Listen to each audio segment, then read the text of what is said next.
Hello, new setting, and you know that it's gonna change, as I said, all in the new apartment that I just got for rent. But today I would like to discuss about the new acquisition in my collection, the only purchase that I made in this month, March 2025. That is the Betty palette by Lisa Eldridge. This is a special edition palette and is everywhere, so I won't discuss details that you all know. I would like to give you my opinion, why I purchased the palette. There are specific reasons. Given that I'm not a particular fan of Lisa Eldridge shimmery formula, and this palette is all shimmery. Although there are many videos, I think nobody discussed some points that I would like to highlight. When I saw this color story, I said, okay, this is quite nice. And what I loved about this color story was the presence of two more or less taupes. There's a true taupe here and a taupey rose, and that is Posh, the shade Posh, and that was interesting to me. Cooler tone browns to round up the palette, and there's only one warm tone, and what I liked about this warm tone is that it's not a standard orange, but it's more on the tangerine.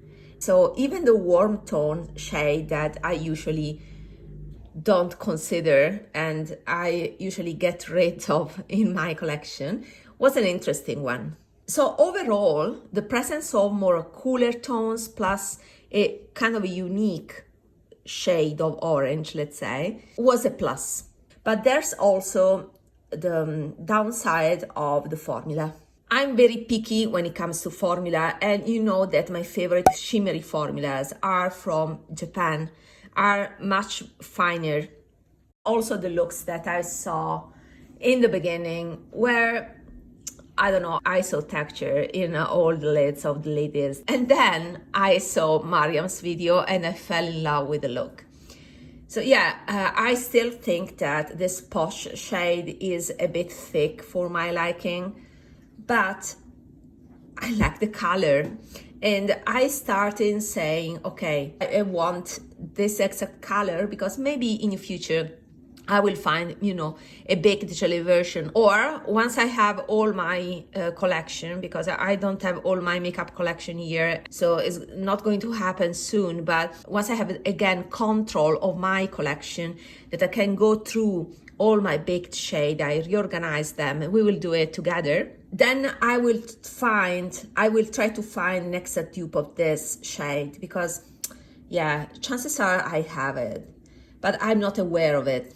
So I wanted to get the original one. So these were the main reasons why I decided to purchase at least a few shades. It was too appealing in terms of the shades that are picked in this arrangement that I've started listing all the shades that I wanted. And if you want at least 4 of them, that would have been maybe these 4, then it's convenient to just grab the entire palette. What are the 2 signature shades of this palette? The 2 shades that if you own them, you can achieve recognizable looks so that you can look at the person and say, oh, you have the Betty palette. The 2 signature colors, in my opinion, are this one that is Lavender Queen and this one that is Posh. It's not this one because these 2 end up being quite similar in terms of the pink reflects, and this has less of the blue base as it looks when swatched or in the pan. So I wish this had a more prominent blue base. If I had to pick just 2 shades, these 2 would have been the ones. And this one, yeah, I wasn't sure. I was initially intrigued. This is Talk to the Paw. I could really restrict to only 2. In the beginning, I said, okay, I can live with my dupe palette. We will compare my dupe with the original one. I can live with my dupe palette that I had arranged. Also being here with the limited, restricted selection of makeup that I had, I managed anyway to dupe the palette. And that is a sign that these were shades that were appealing to me. And so I said, okay, I can live with it, and then get the 2 shades that are the signature shades. But then I wanted to try this one because, yeah, Mariam said it is close to lavendering. It does not the same, you know, nuance, the same depth, but still was close enough. And the reason why I wanted to include that, besides Mariam, is more the look that I've seen on Lisa Eldridge herself, because she used this shade as a liner, and I saw some blue in it because she built up the color, and I like this used as a liner. I've tried it myself and the result is impeccable, is very nice. And the reason why I could achieve that clean line that was recognizable, that this was the shade, was the texture that is fine. So this was a unique feature of this shade, because I may have it in other indie editions, but those are chunkier, while the fact that this is so fine fit the purpose that is lining with this shade. So I won't use this as stopper. I'm not interested in, and I have other indie shades I can achieve more, you know, sparkly look, but I purchased this shade to be used as a liner. I did it yesterday at work and it was fantastic because it was a liner, but it was a subtle at the same time and elegant because it's not chunky. A great way, this palette, to incorporate color in a more conservative corporate environment. This is the right way because the textures are thicker than my preferences. I mean, are not. Let's be honest, these are not Japanese textures, but they still have their dignity. That's my point. So we talked extensively about these 4 shades, the fact that these were unique in my opinion, and this I could have done without. These 2 are the signature, and this I wanted to include it because of the fine texture. And then I found myself wanting also this one. The reason why I wanted this shade is because it's difficult with this type of purple to get the right amount of coolness in the purple, because if the purple is to cool tone, so it leans towards the blue, then my sclera gets yellow, and I have a full video about how to play with color, not to get your sclera yellow. That is a point I'm interested about because I'm soft. My primary characteristic is the softness, and that means I don't have clear coloring on my face. I have brown iris. I like when my iris looks more yellow, but not my sclera. That's the difference.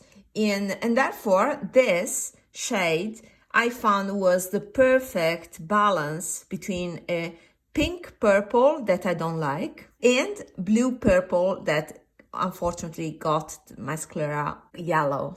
But the balance between the 2 is the perfect in the middle solution for me, and this was promising to be that exact shade. So that was also a shade that I wanted to get in this arrangement because of that feature, and nobody has talked about this. For all these reasons, I concluded that I would have rather taken the entire palette. Pay attention also on this combo, because there are people that proclaim themselves makeup artists while they are only sales assistants. That's, oh gosh. Anyway, this pairing is not really cohesive. I don't believe so. These are complementary colors. And this reminds me a bit of the old Suku. Suku nowadays with their color stories tend to be more monochromatic, or monochromatic with a pop of color, while back in the days they used to provide combos that were unusual, and you mix the colors together, and you even got some taupes from combination of colors that were different, right? Because that is the color theory. You mix complementary color, you end up with the brown. We talked about that in this video.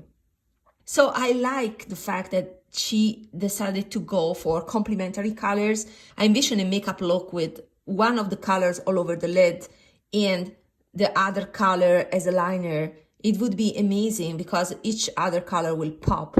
So also this had the function especially paired with this purple in the overall story. So to me, this is a cohesive color story, and to me, the presence of complementary colors gives very versatility to the color story rather than a monochromatic late Latasha Denona type of vibe.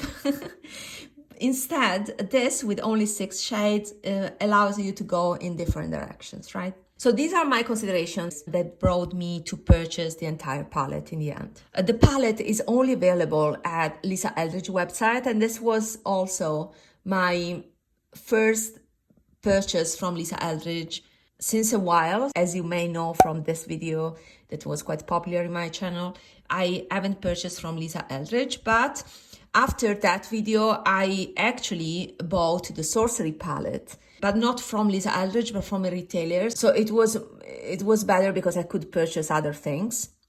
And I think I also got like a first order discount, so 15%, something like that. So I got some money off also, while with Lisa Eldridge are not at the tier so that I can get the discounts.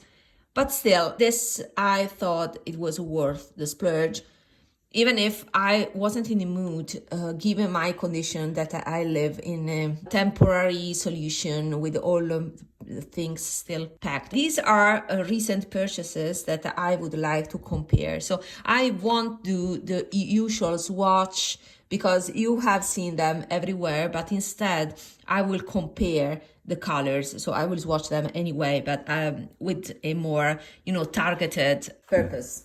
I would start with Talk to the Paw, that is this shade here. And I won't read anything because I will give you my personal description of the color. I see this color as a taupe with silver shimmer.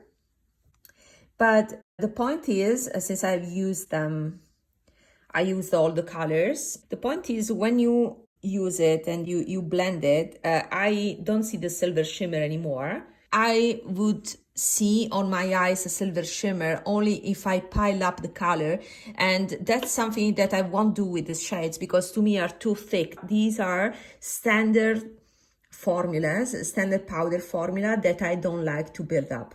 You see, even swatch, the color looks like a satin taupe. So that silver build-up that we saw on my finger has been lost. And also blended is almost a matte. So it has some shine, but it's almost a matte taupe. And therefore, when I made a post on Instagram saying in the beginning, while I was trying to save on this palette, and my point was that I own some Baked Gelée alternatives of these shades.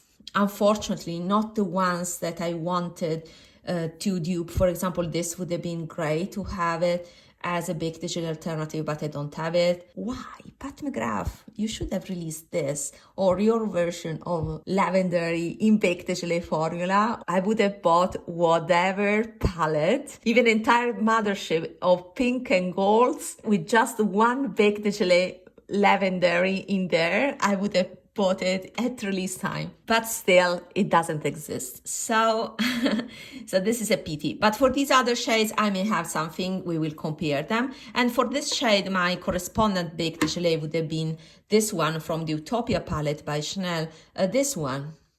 So these other colors are totally different. This one looks the same. Maybe we will compare it, but it's not, because it's much more sheer with blue reflects, while that one is another type of color. But this is the one I was referring to. I will just put it here. Now, this color by Chanel is the Baked Gelée version of this one, and you can see how much smoother it is on my skin compared to this one. The reflects here, the silver reflects, in my opinion, emphasize the texture of my skin, even if my skin is quite smooth here. So yeah, it's not my favorite type of finish and formula, especially when compared to a much smoother Baked Gelée. They may be similar once blended out. You can see on the tail here of the swatch.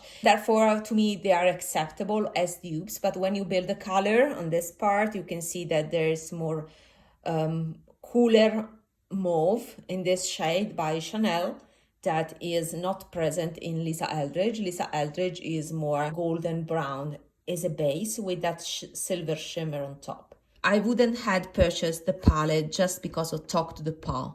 While we are talking about this shade, let's focus on this dupe palette. For that shade, I chose one taupe by Rouge Bunny Rouge because I had detected a certain golden component in the base of Talk to the Paw.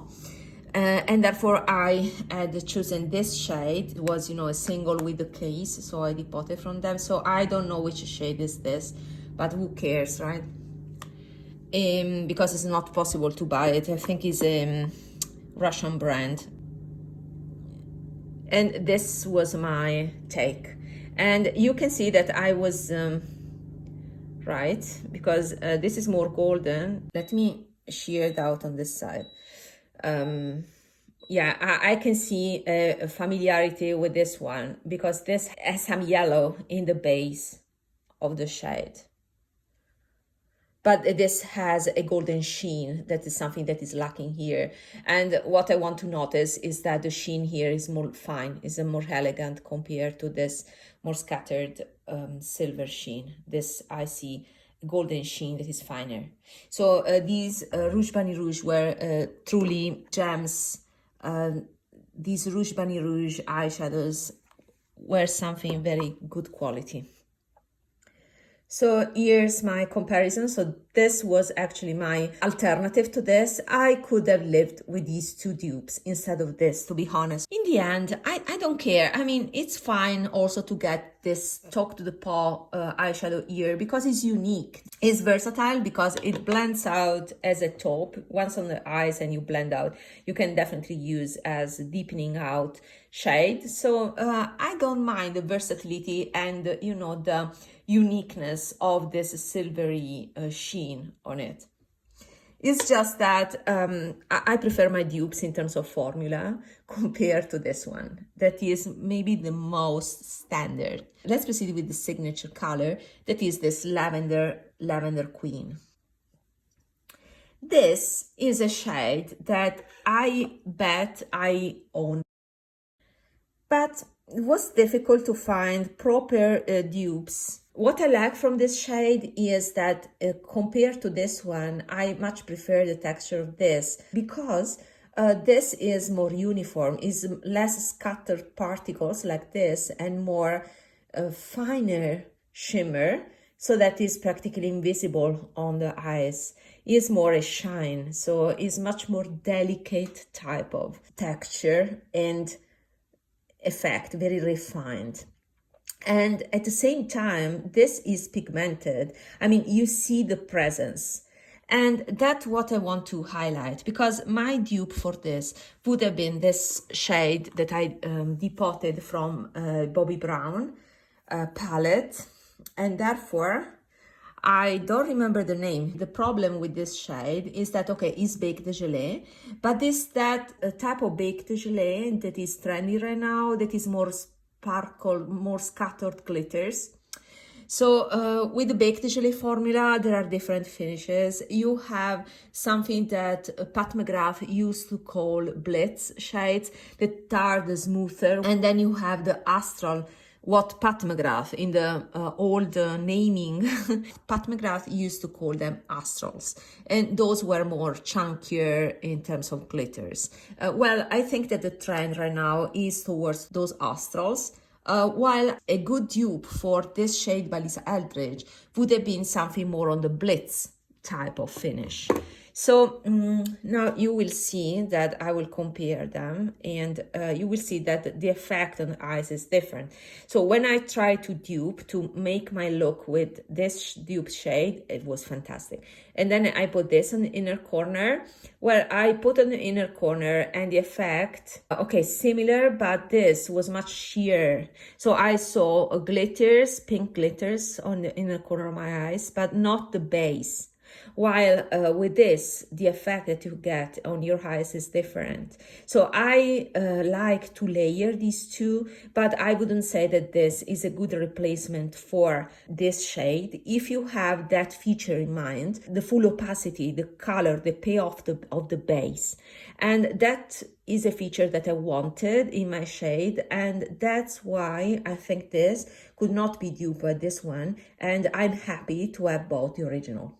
In terms of color, you can see that this is definitely more lavender compared to this that is more pink. It's a beautiful shade, but not the same thing. And speaking of lavenders, I also have this one, so I would like to show you this one too. This is the highlighter from Dior. This is Baked de Gelée again, and that's the reason why I purchased it, because it's rare to find a Baked de Gelée nowadays that is smooth. This is definitely smooth, not chunky. But this has another feature that is not luminescent like the Lavender Queen, but is more muted. It has some desaturation, some gray in it. So you will see now the difference. Okay. So is, yeah, unexpectedly more similar to this Bobby Brown shade. With the light, you can see the difference. You can definitely now see the difference. So you see that this is the neon, almost, Lisa Eldridge one, and you can see how different it is compared to these two. This is the Bobby Brown, that is the glittery one with pink glitters, and this is the Dior that is more subtle and more gray, so it's more of a lavender gray. So it's totally different compared to this one. These are Baked de Gelée options, but they are not the same as this by Lisa Eldridge. Let's proceed further with this other shade. This is called the Starlet, and I know the names by heart. I'm not checking the names, but I'm pretty sure this is called Starlet. I don't used to read the finishes because I have a feeling of the finishes once I touch the eyeshadow. And this is what I was referring to before when I was saying that this shade is so fine. I mean, is smooth, is metallic, more uniform metallic and not sparkling metallic. Let me focus better. So you see my fingerprints, and that's a level of accuracy that I would like to have with you. Okay, because we have plenty of blurred images, right, all over YouTube, and blurred images are not informative, right? Particularly sassy today, right? I was missing YouTube. Okay, so this is the shade. You can see that has multiple reflects, so it shifts pink, but also I see gold and blue. What I like compared to the indie shades is that the green shift is not the usual, what I call indie green. And maybe I'll show you the difference in a moment. But this is quite a thick texture when built up this way on the finger. I would use this way only as a liner, and this is the way I used it actually on my eyes, and as a liner is fantastic. As you can feel a lot of binders in it. Let me swatch it here. Okay, and yeah, this is what I noticed. You see how well it has transferred on the skin. So everything is transferred because of the high content of binders. It is particularly true for this shade compared to the others. The Talk to the Paw is the most powdery one. Because it can be, used also almost as a matte, while this one is very thick and emollient. On my eyes, I don't see so much of a blue base. I can compare it with two colors. One is this one. Let me see if now I can tell you what it is. I think the site is called Glam Shop, but these are called Glam Shadows, and these are Turbo Glow, and this is Tulle. These are great, but these are more indie, and you see the indie green I was referring to. The Lisa Eldridge one does not shift so green. It stays more cerulean blue, while this one has more of a green shift rather than a blue shift. And this is quite common in all the Indie or Chinese-based pigment. Another difference, a sensible difference that I saw, okay, yes, is quite different in terms of reflex for sure. I remember that when I was duping the Lisa Eldridge palette, I tried to use this shade as a liner the way I wanted to use the original Starlet one. And the effect was that this was too chunky. It's not too visible here. They look quite similar and this looks shinier. But the glitters in this shade by Glam Shop are chunkier, so I couldn't achieve a smooth line the way I did for this, because I also tried this. Once I got the palette, I of course used this as a liner as soon as possible, and I can tell you that there was a huge difference.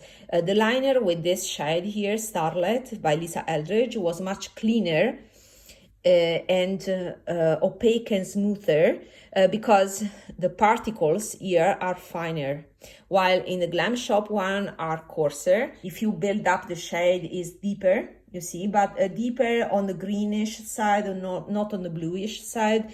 And what I could see was a prominent pink glitter on this one, on the Glam Shop one, the dupe one, and therefore on most of the lighting that I had at office, I could see pink. You see now it has changed to greenish and gold, and then it's back to pink. So of course this shifts more, and if it's what you want, then go for Indie.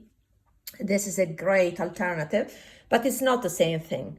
I mean, if you want subtleness and a sort of elegance in the lines, or very fine texture, this is one of the finest textures that I found for this type of multidimensional shade. And I have a dupe maybe in the Koi palette by Vizier, but I don't have the Koi palette here, unfortunately, so I cannot compare. I own it, but I cannot compare. Also, I was trying to declutter that palette, but I could not sell it before coming here.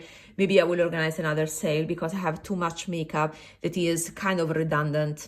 So later on, we will see. But I can tell that that shade from the Koi palette is definitely more powdery. It has less binder compared to this. That's the reason for that. Vizier doesn't have a lot of binders in their formula. And that's the reason why Vizier formula lasts 3 years, while the shelf life of this, I believe, is 2 years. Let me see if it's too small. My point is that the Vizier one may be similar to this, but it's definitely less dense than this eyeshadow because it has less binder, so it's closer to this type of finish compared to this one. Another comparison that is not meaningful, but still, this is the Diana Trio by Chantecaille.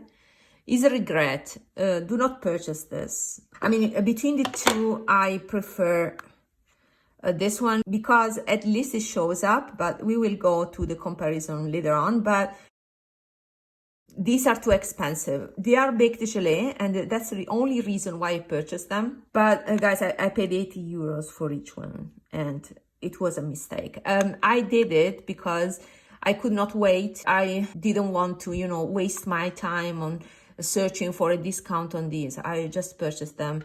I needed some, you know, joy, and I wanted to buy these baked gelée formulas, but not all baked gelée are created equal, and these are totally overpriced. 80 for each. No.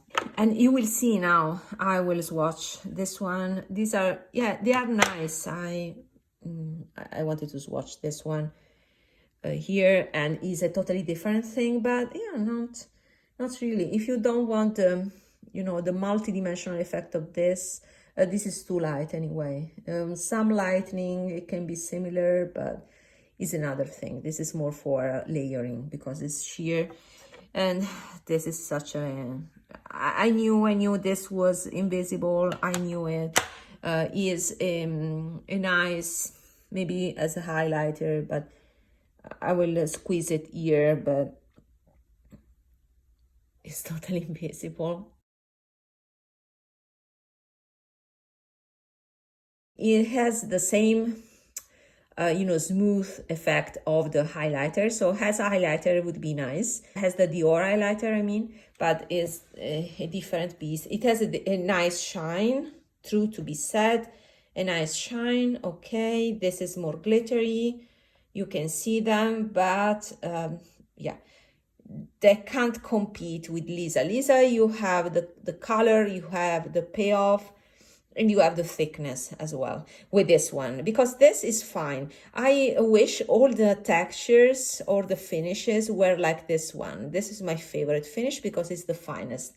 And since that is my priority, I would say if you don't like Lisa Eldridge formula, so you have the same preferences like I have, then go for this shade. Buy only one shade, this one, that you won't be disappointed if you like very thin formulas. So this was a letdown because it's practically invisible. It's elegant, but only for layering, and I don't want to waste too much of my time layering this on top on something else. I wish they had more substance, more presence in the base, like this Lavender Queen by Lisa. That's the conclusion. And then let's proceed further with the Posh shade, right? We have covered these three, and let's proceed with this one. Now, this was something that I started to want after watching Mariam's video and after watching Lexi Young's watch that showed this as a rosy taupe. Wow. It's a beautiful color. The texture is not my favorite because it's thick and it's not something that I would like. So I reserve a study of this shade in the future. So you get the swatch now. You see how it goes towards from something that is more standard, more brownish pink, but with cooler pink shine. And I didn't have a dupe for it in my dupe selection here. I had this one and these ones that are not relatable to any of these, but I was aware I didn't have a dupe for this one. You know what? Let me take my Tom Ford Rose Exposed palette. No, I don't think there's something here. This pink is different, right? Is a light pink. So, and this is a plum, this is orange, this is white. So no, I will put a pink here just for comparison reason, but it's something totally different. There's some desaturation, some gray in this shade that makes it unique. So I reserve the dupe research among my baked gelée shades once I have my collection organized. And then let's proceed with this shade. This is something that I wanted for the reason I explained before. That is practically the temperature of this color. And this is the shade that looks quite pink, to be honest, but I've seen it on Lexi Young and it looked cooler once applied. So I will report back on this once I make looks out of it. I wanted to compare it with my baked gelée version. Now, the problem of this baked gelée version, and that was also the reason why I decided to go for an entire palette because I needed something like this, is because this shade is more gray once on, is less purple. So it looks purple on the pan, a very nice muted purple, but then it's too muted almost. So I will show you the difference.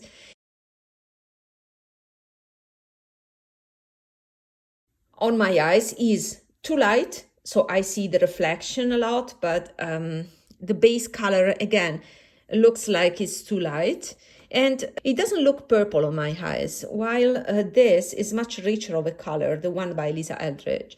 That's why I think that my dupes here were not spot on, so I wanted the original thing.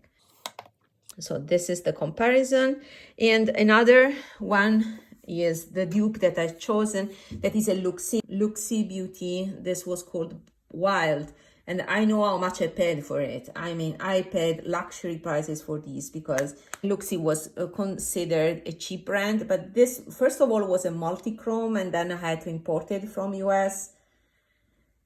And now I know you are also dealing with customs and things getting stuck. This is different because it has, yeah, you know, that indie green, what I called indie green. I knew that this was a multi-chrome, but it has a lot of purple. It's even more gray than the Chantecaille one. This looks quite green compared to the others.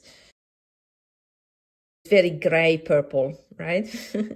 Totally different from this. And I'll be honest, I didn't like the look that Lisa Eldridge did on herself, except for the liner. So what I did on myself was just the liner with something yellow on the crease. Even this was my look yesterday, and this is my inner corner. And I left my lid naked. That was much more elegant than putting this, that was too much. This, I would use it with caution because on me, it makes me look a bit aged. I don't know, it's maybe because I associate this color with 90s or late 80s. This would be nice only in smaller parts, like Mariam did on lower lash line. That is a, you know, subtle way of using this color. But I wanted, I mean, it has its purpose, I think.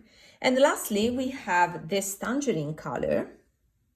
But I don't have space here anymore. I will use my other arm, I think. So this tangerine color here, this is the Lisa Eldridge one. Once swatched, and I noticed that on Lexi Yon too, it looks more orange, more reddish orange than it looks on the pan. So I wish it was even more yellow, more tangerine compared to this one. But still, I think that the pairing with the purple is fantastic. So if used lightly, this one sheared out, I would use then this as a liner or the other way around. I like this on the crease too. It's very unusual for me because I hate orange in the crease, but with this one, maybe because it gets muted a bit, so it evolves in a sort of brown even. So I like on the crease, and paired with the purple is fantastic. And it's, I think, strategic, the fact that she put it next to the purple to emphasize that pairing. I don't think that this is only related to her cat's coloring. I mean, she said the inspiration was that, but I think this reflects also a very strategic market research, because if you see around, there are many other palettes that have proposed these colors. The Chantecaille is one example, but we are full of lavender proposals from the market. So we have swatched this. Let's compare this one. This would be my Baked Gelée equivalent. Okay, and this is much more pinkish red, you see, compared to this one. So I much prefer this one. This is too red, to the point that I start not liking these type of shades. And I want to compare also with this one. This, I think, is superior. Wow. With this shade, you get more saturated, less muted colors. So sheared out, it looks more like this, and built up, it looks a bit darker, but it's quite close. So the closest is not a Chantecaille, but is this yellow shade from the Rose Exposed by Tom Ford. And this would be the best of the best, the B.O.B. dupe in this case. This is a true B.O.B. because it's Baked Gelée, so superior in formula compared to this one. But dupe also in color. So the better version of this is this one. This is called High Maintenance, I think. My dupe in my dupe palette was this, that is Danae from Nabla. It's a whole collection that was inspired by Klimt and the Raw Real 20s that you know that I'm totally passionate about. And therefore, it was the enabler of my Nabla. This was the first Nabla purchasing. So back in the days, in I think 2016 again. It is a celestial shade, but I would like to swatch it. Maybe I will swatch it here. And this is also a B.O.B. dupe in the sense that I like this. And you see, I was quite close. The Lisa Eldridge one is more red compared to this Nabla one that is also sparkling. So, but it was fantastic to use it this even on the crease with all the sparkle. I like the effect of this shade. Use sparingly, but it was so fun to use my dupe palette. My favorite shades were these two. This Rouge Panis Rouge was a rediscovery, and this Nabla one. Okay, so there is that. We went shade by shade deeply, seeing the nuances and comparisons. I hope this was useful. I will leave it this way. If you came up to this point, give me a heart, just to know that we are in connection and you reached to this point. So congratulations, we are at the end of the video. All in all, I like this palette. I'm happy about it. So happy to report that I don't regret my purchase. And also I don't regret this one as well. This was another purchase that I said, oh, too expensive. But this I think is fairly priced. Of course, for a high-end palette, I get why it's limited edition, because these are special shades. They all have a level of uniqueness, either the color selection or in the finishes with this silver or these, you know, luminous finishes. So I get why is special. So I think it's very well thought and quite strategic for the moment. You know, we are in springtime. I think it will be a successful palette and I'm having joy using it. I'm saying something weird, but between these two, I would go for this one because it's more versatile, it's more fun. I forgot to compare the rose shade here, right? The special shade in this palette. Here, maybe. And you can see that similar to this one, so I should have placed there. Let me place it close though.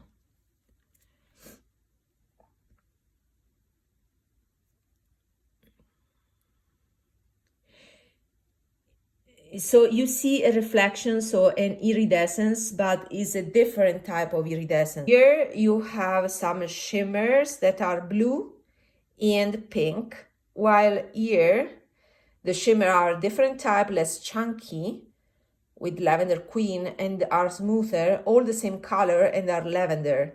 So you get a similar vibe because of the presence of blue sparkles here, but then it turns also much more pink. So it's a different thing. And you have it also here, right? You see how much more pink is compared to Lavender Queen. I'm trying to do this because I want to show you the reflection and you see clearly the difference. You see the different effect, right? Okay, this is it and see you in my next video. Bye!